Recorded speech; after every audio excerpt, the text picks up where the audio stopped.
2 mata pelajaran bahasa Indonesia. Seperti biasa, sebelum kita belajar, kita persiapkan dulu buku PKD, catatan bahasa Indonesia dan alat tulisnya. Untuk mengawali pembelajaran hari ini, mari kita buka dengan sama-sama membaca doa dalam hati. Berdoa dimulai.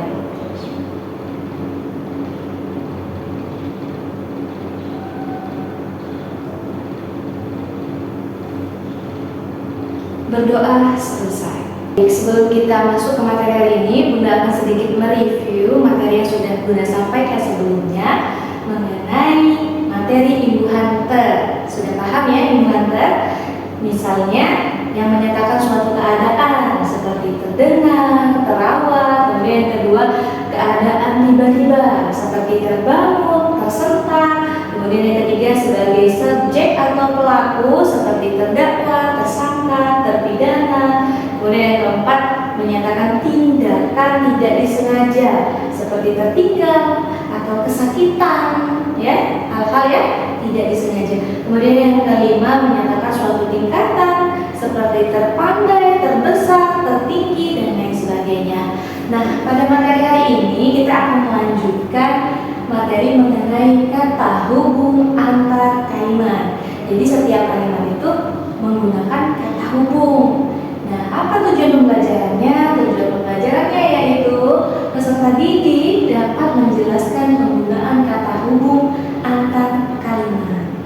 Langsung saja kita masuk ke materinya. Kata hubung atau konjungsi. Jadi kata hubung itu bisa disebut juga sebagai konjungsi. Konjungsi antar kalimat merupakan kata yang menghubungkan kalimat satu dengan kalimat lain. Jadi kata yang menghubungkan antara kalimat satu dengan kalimat lain itu disebut dengan kata hubung atau konjungsi. Nah, ada beberapa jenis konjungsi, yaitu yang menyatakan satu, menyatakan keadaan sebenarnya. Apa contohnya? Sesungguhnya, bahwasannya. Itu adalah contoh konjungsi yang menyatakan keadaan sebenarnya, yang sebenar-benarnya. Nah, kemudian yang kedua, yang menyatakan keadaan kebalikannya. Apa contohnya?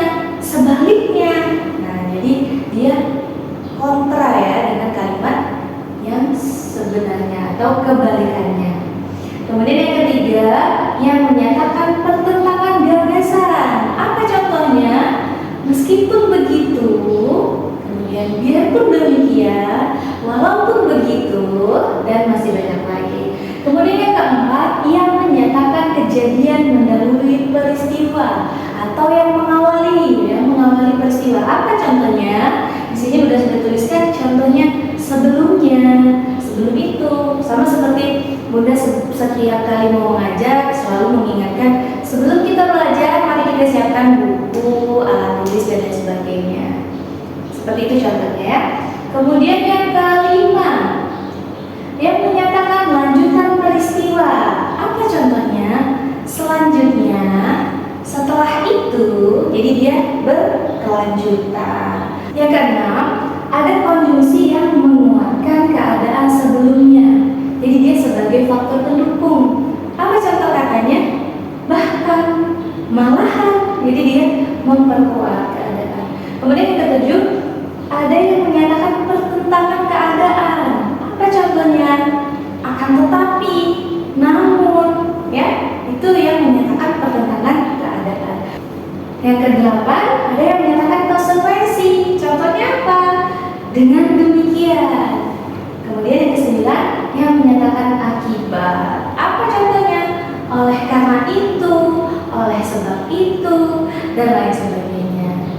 Nah, anak-anak silakan dicatat materinya, kemudian dipahami secara perlahan. Jika sudah, anak-anak silakan mengerjakan latihan, ya.